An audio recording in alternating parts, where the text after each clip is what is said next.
दोस्तों, सुज़लॉन एनर्जी की बात करें तो स्टॉक के अंदर आज हमने पॉजिटिव क्लोजिंग देखी है। स्टॉक पिछले कई दिनों से लगातार दबाव में बना हुआ है और काफ़ी नीचे आ गया है। इसके पीछे के रीज़न को समझेंगे। 2-3 बड़े रीज़न हैं जिसकी वजह से स्टॉक में हमने गिरावट देखी है। जहाँ पे लगातार ब्रोकरेज हाउस की तरफ से इसके ऊपर रिपोर्ट दी जा रही है। अब लेटेस्ट रिपोर्ट एक निकल कर आई है, वो क्या इशारा कर रही है, उसको समझने की कोशिश करेंगे। सुइलोन एनर्जी का स्टॉक 2008 के पहले अगर आप देखें तो काफ़ी ऊपर ट्रेड कर रहा था। 500-600 के ऊपर इसकी प्राइस थी। वो स्टॉक बिल्कुल कौड़ियों के भाव में आ गया कोविड काल में। लेकिन इस समय स्टॉक निचले लेवल से तो काफ़ी अच्छा रिकवर हुआ है, लेकिन अभी भी अपने ऊपरी प्राइस से काफ़ी नीचे। ऐसे में क्या संभावना बन रही है, क्योंकि अब क्वार्टर टू आने वाला है। क्या उम्मीद बन रही है क्वार्टर टू से? ब्रोकरेज हाउस का क्या कहना है क्वार्टर टू को लेकर, उसको भी समझने की कोशिश करेंगे इस वीडियो के माध्यम से। लेकिन फ्रेंड्स, उससे पहले अगर आप पहली बार हमारे चैनल पे आए तो चैनल को सब्सक्राइब कर दीजिए, एक बेल आइकॉन दबा दीजिए ताकि जब भी नया वीडियो बने पहला नोटिफिकेशन आपको मिले। वीडियो पसंद आए तो लाइक से जरूर कीजिए। चलो फ्रेंड्स, वीडियो स्टार्ट करते हैं। मैं हूँ आपका दोस्त एस बी दवे और हमारे अपने चैनल ऑनलाइन कमाई में आपका बहुत बहुत स्वागत है। तो सबसे पहले सुजलॉन एनर्जी के कारोबार की बात करें तो आज 54.35 पर क्लोजिंग थी, जहाँ पे 0.074% की तेजी थी, या यूँ कह सकते हैं कि लगभग फ्लैट क्लोजिंग दी है हल्की सी तेजी के साथ। वैसे शुरुआत कमज़ोर हुई थी क्योंकि आज गिरावट का माहौल था। डोनाल्ड ट्रंप ने चाइना के ऊपर ज़बरदस्त टैरिफ लगा दिया, 100% टैरिफ बढ़ा दिया और पहले से 30% टैरिफ था, तो 130% टैरिफ हो गया, जिससे माहौल बिगड़ा और बाजार में नरमी देखने को मिली। हमारे भी बाजार ने शुरुआत कमज़ोर की, जिसकी वजह से सुजलॉन में भी हमने दबाव देखा और ये गिरावट बढ़ी और इंट्राडे में 53.72 तक चला गया। लेकिन फिर निचले लेवल से कुछ खरीदारी देखने को मिली। कुछ बड़े फंड हाउस ने निवेश किया, जिसकी वजह से पॉजिटिव क्लोजिंग हमने देखी है। अब इसकी हिस्टोरिकल परफॉर्मेंस को देखें तो पिछले 3 महीने का जो हाई है वो 68.30 का है। अब स्टॉक उससे भी काफ़ी नीचे आ गया, यानी पिछले 3 महीनों से भी देखिए स्टॉक काफ़ी कमज़ोर हो गया है। और अगर हम बात करें 1 ईयर के हाई की तो वो 75.65 के आसपास था। इसका मतलब ये है कि 1 ईयर के हाई के हिसाब से भी स्टॉक बहुत ज़्यादा नीचे आ गया है। और 3 ईयर का जो हाई बना है इसका 86.04 का है। पिछली बार जब तेजी का दौर शुरू हुआ था ये स्टॉक 86 तक चला गया था, जो स्टॉक लगभग 40 के पास था वो। अब 3 मंथ का लो अगर देखें इसका तो वो 52.55 का है। अभी स्टॉक उसी लेवल के आसपास है। 1 ईयर का लो इसका 46.15 का है और अगर हम बात करें इसके 3 ईयर के लो की तो वो 6.60 का है। तो आप क्लियरली देख सकते हो कि 3 साल के हिसाब से काफ़ी अच्छा इसने प्रदर्शन किया है। और 5 ईयर का लो इसका मात्र 2.48 का, यानी ₹2.5 के आसपास है। कोविड काल में स्टॉक ₹1 तक चला गया था और वहाँ से काफ़ी ज़बरदस्त दौड़ लगाई। उससे पहले ₹8 के आसपास स्टॉक काफ़ी समय तक कंसोलिडेट हुआ था, कम से कम 1.5 साल तक। अब यहाँ पे देखो कि साल भर में 27% की गिरावट हो चुकी है। इसके पीछे 3 बड़े रीज़न है जिसकी वजह से गिरावट हुई। तो ये देख सकते हो कि जेएम फाइनेंशियल इंस्टीट्यूशनल सिक्योरिटीज़ ने अपनी नई रिपोर्ट जारी की है सुजलॉन एनर्जी को लेकर। तो जेएम फाइनेंशियल का मानना है कि कंपनी को फाइनेंशियल ईयर 2028 के बाद ग्रोथ मोमेंटम बनाए रखना मुश्किल हो सकता है। यानी आने वाला जो समय है वो सुजलॉन के लिए कमज़ोर साबित हो सकता है। प्रॉब्लम आ सकती है कंपनी को, क्योंकि उसके पास स्केलेबल डाइवर्सिफिकेशन की कमी है। तो जेएम फाइनेंशियल ने जो रिपोर्ट जारी की उसमें कहा गया है कि land acquisition, transmission, connectivity, right of वे जैसी चुनौतियां सुइलोन के लिए बड़ी टेंशन बनी रहेगी आगे जाके।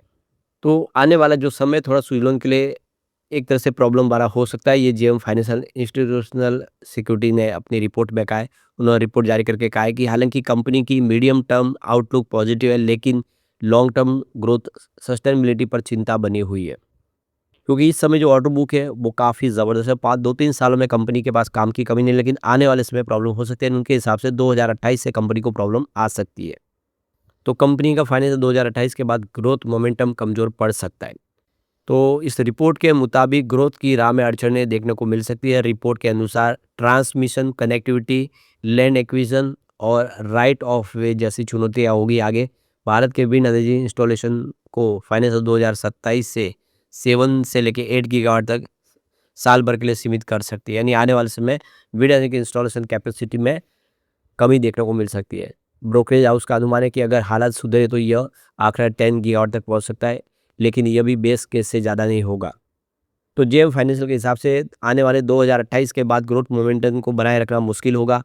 ब्रोकरेज ने अनुमान लगाया कि कंपनी फाइनेंशियल 2026, 27 और 28 में क्रमशः 2.5 गीगावाट, 3.1 गीगावाट और 3.5 गीगावाट का प्रोजेक्ट एग्जीक्यूट करेगी। इसी अवधि में कमिटा के जो कंपनी का एबिटा ग्रोथ है वो 60% फाइनेंशियल 2026 के लिए, फाइनेंशियल 2027 में 34% और फाइनेंशियल 2028 में 17% ईयर ऑन बेसिस रहने का अनुमान है। इसका मतलब है कि कंपनी की प्रॉफिटेबिलिटी और एग्जीक्यूशन में रफ्तार में धीरे धीरे स्लो हो सकती है। तो सबसे बड़ी प्रॉब्लम है सोलर का दबदबा इस समय दिखा दे रहा है। विंड पर इस रिपोर्ट में कहा गया असर हो सकता है। फिलहाल solar plus battery energy storage system tenders ज़्यादा आ रहे हैं, जिससे विंड एनर्जी प्रोजेक्ट का स्पेस सिकुड़ रहा है। यानी अब जो ज़्यादा करके जो प्रोजेक्ट है वो सोलर बेस हो रहे हैं बैटरी एनर्जी के साथ में। तो आने वाले समय इसकी वजह से, क्योंकि जो विंड की जो कॉस्ट है आप देखें, जो पर यूनिट कॉस्ट वो भी ज़्यादा है। हालांकि इससे ग्रिड स्टेबिलिटी पर दबाव बढ़ा है और कंटेनमेंट जीरो टैरिफ जैसी घटनाएं सामने आ रही है। तो जेएम फाइनेंशियल को उम्मीद है कि सरकार आगे चलकर हाइब्रिड प्रोजेक्ट में विंड की हिस्सेदारी बढ़ाने के लिए पॉलिसी रीबैलेंस करेगी, लेकिन फिलहाल टेंडर स्लो है, सोलर हैवी बना रहेगा। तो बिल्कुल जेएम फाइनेंशियल के हिसाब से जो अभी मौजूदा पॉलिसी उसके हिसाब से सोलर ज़्यादा लोगों को पसंद आ रहा है, लेकिन सरकार कुछ पॉलिसी में बदलाव करेगी जिससे विंड का रुझान बढ़ेगा। इसके लिए कुछ और फैसले लेने होंगे सरकार को। तो इस रिपोर्ट में कुछ मजबूत पहलुओं को भी रेखांकित किया गया है। तो लोकलाइजेशन का एडवांटेज मिलेगा कंपनी को, जो लोकल मैन्युफैक्चरिंग अनिवार्य किया गया। डेटा सेंटर पॉलिसी में बदली की है, यहाँ पे इंडिया में डेटा सेंटर लगाना होगा। तो सुइलोन को चीनी कंपनियों की जो प्राइसिंग एडवांटेज पर बढ़त मिल सकती है, क्योंकि इसके लोकल मैन्युफैक्चरिंग के तहत कंपनी सारे प्रोडक्ट बनाती है और सरकार की ये जो एक मैंडेटरी पॉलिसी लाई गई जिसका फ़ायदा हो सकता है।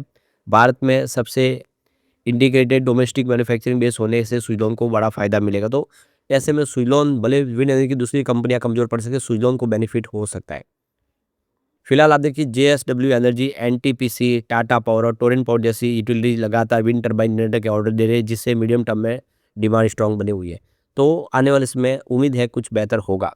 तो जेएम फाइनेंशियल का कहना है कि सुइलोन एनर्जी के पास लोकलाइजेशन और मजबूत डिमांड सपोर्ट जैसे स्ट्रक्चरल पॉजिटिव्स है, लेकिन फाइनेंशियल 2028 के बाद ग्रोथ स्लो डाउन और सेक्टरल स्क्यू के वैल्यूएशन को लिमिट कर सकते हैं। इसलिए आने वाले समय उनके हिसाब से स्थिति बदल सकती है। तो फिलहाल 2028 तक तो प्रॉब्लम बंद नहीं है, उसके बाद प्रॉब्लम आ सकती है।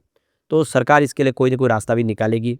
दूसरी तरफ आप देखिए तो जियोजित फाइनेंशियल सर्विस ने भी अपनी रिपोर्ट जारी की। उनका कहना है कि सुइलोन ने वित्त वर्ष 2026 की पहली तिमाही में 5.7 गीगावाट की मजबूत ऑर्डर बुक एग्जिट ऑर्डर प्राप्त की है और कंपनी की वित्त वर्ष 2025 से 27 के दौरान इनके रेवेन्यू में 42% की यहाँ पे सीएजीआर की उम्मीद दिखाई दे रही है, वृद्धि अच्छी दिखाई दे रही है।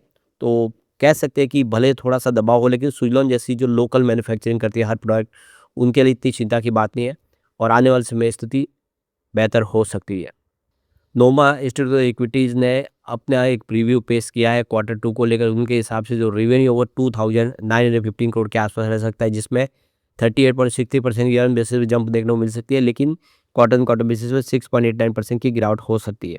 एबिटा 470 करोड़ के आसपास रह सकता है, जिसमें 60% ईयर ऑन बेसिस पे जंप रह सकती है, लेकिन क्वार्टर ऑन क्वार्टर बेसिस पे देखो कि 21.39% की गिरावट हो सकती है।